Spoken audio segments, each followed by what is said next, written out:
What's going on YouTube? Here I have a Viperade EDC pouch. This is my smallest EDC pouch. Here I have a bigger version of this, and just for size comparison, I'll go ahead and measure the length of this. So I would say it's about 4 3/4 by about 3.5 or so, maybe a little less. So you can see this one has just overall big pockets. I'll give you a measurement just to compare.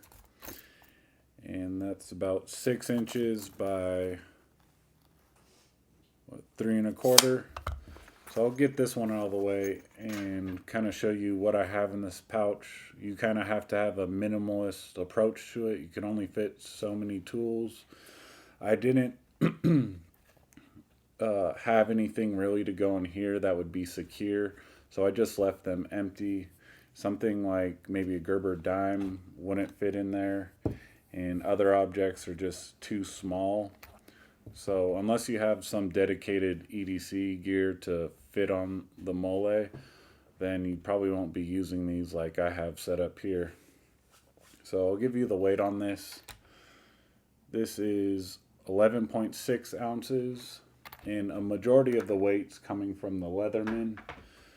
That is 7.7 ounces, so pretty overall light setup. Here you can see on the back it has a zipper plus some Velcro.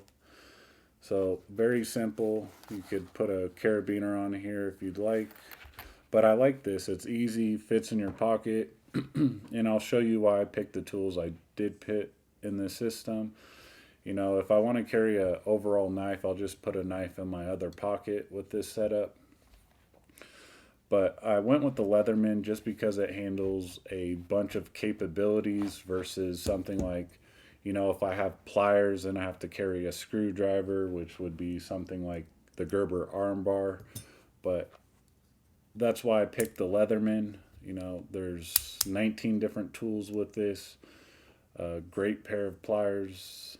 It's a free P2, if I forgot to mention. But it has needle nose pliers, wire cutters that are replaceable, wire crimpers, and I'll show you the knife here. Something like this I feels a lot better than carrying a Skeletool. Sometimes I feel like the Skeletool's limited on what you can do with it. But here's the knife, it locks into place. Here's the locking mechanism. I don't care if knife has serrated blades. It helps me out when I have to cut straps and things like that. And here is a Phillips plus a bottle opener and a flathead plus it's a pry bar. So you could see on this side these tools are thicker than the ones on this side. So I like that in the durability aspect. You know, it doesn't have too many things on the knife where you could bend it and break it if you try to pry with it. But here are the scissors. I think they're pretty well made. I've cut zip ties, paper, and cardboard with them, and it's done just fine. Better than most. Here it has a file plus a flathead, and an awl with a flathead. And here is a flathead with some wire stripper and a measurement tool on there. And here's the can opener. But you could hear the magnetic closure of the tools. I like that feature just because it just gives it a good quality feel to it. And the weight of this, you just know it's something, you know, worthwhile. Up next, I have a Streamlight micro stream flashlight. This is the rechargeable one. For $30, this is the best deal on a flashlight you can get, in my opinion. I've used this for a couple years now and had a couple other stream lights on them. But here's the indicator on it. Red when it's charging, green when it's fully charged. There is a high and low option to this flashlight, but when you depress it, it's high. You can see it's narrow and you can go wider. Something you might not realize with this flashlight is it's not going to blind you. So, you know, if you look through a car window, sometimes the reflection of the light can actually affect your vision. So that's a reason why to carry a smaller size flashlight versus a high powered one. Yeah, you get the distance, but I feel like overall people don't need to see for distance. They just need to get to where they're going. And in this compact form, it works well.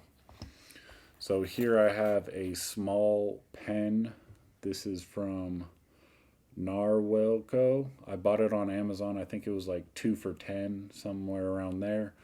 But it's 3.5 inches long.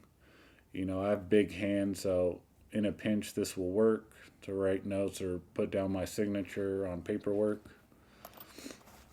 And on the back here, I'll show you what's inside. So, you know, you're limited of room, so here are the things that I chose for this setup. I have a thing of super glue. This is about $3 in the hardware store. I barely put the cap on so I don't pierce the top of it. So working in construction, you know, if I'm doing finished carpentry work, this is a helpful hand.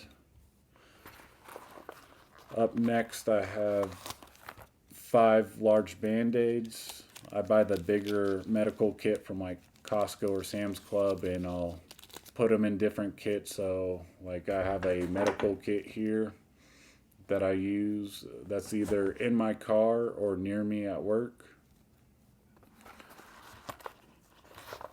Up next, I have a Bic slider with a zip tie around it so I don't depress any gas out of it.